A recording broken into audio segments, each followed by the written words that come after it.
ఇక దోస్తులందరికీ మంచిగా పల్లెటూరు స్టైల్‌లో టమాటా పచ్చడి ఎట్లా చేసుకోవాలో చూపిస్తే చూడుర్రిగ.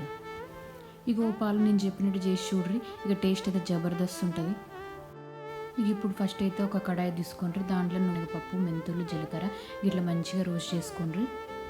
గిట్ల మంచిగా 2 మినిట్స్ వేయించుకున్నాక అదే కడాయిలో కొంచెం నూనె వేసుకొని టమాటా, పచ్చిమిర్చి, ఎల్లిపాయలు, చింతపండు, కరివేపాకు, పసుపు, ఉప్పు వేసి మంచిగా ఒక 10 మినిట్స్ మంచిగా ఫ్రై చేసుకోవాలి.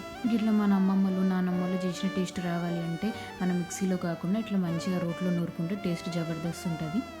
ఇక నేనైతే రోట్లో నూరుకున్నా. ఇక పప్పులన్నీ ఫస్ట్ వేసేసుకొని మంచిగా మెత్తగా నూరుకోవాలి. ఇట్లా పప్పులన్నీ మంచిగా పౌడర్ లాగా అయిన తర్వాతకి మనం ఈ టమాటాలని వేసేసుకోవాలి. ఇక ఈ టమాటా తొక్కు మనకి రైస్లోకే కాకుండా రోటీలోకి, దోశలోకి, ఇడ్లీలోకి కూడా చాలా బాగుంటుంది. ఇక చూసిరు కదా విలేజ్ స్టైల్లో టమాటా తొక్కుని ఎట్లా చేసుకోవాలనో. మీకు కనుక ఈ రెసిపీ నచ్చితే లైక్ అండ్ షేర్ మాత్రం మర్చిపోకండి.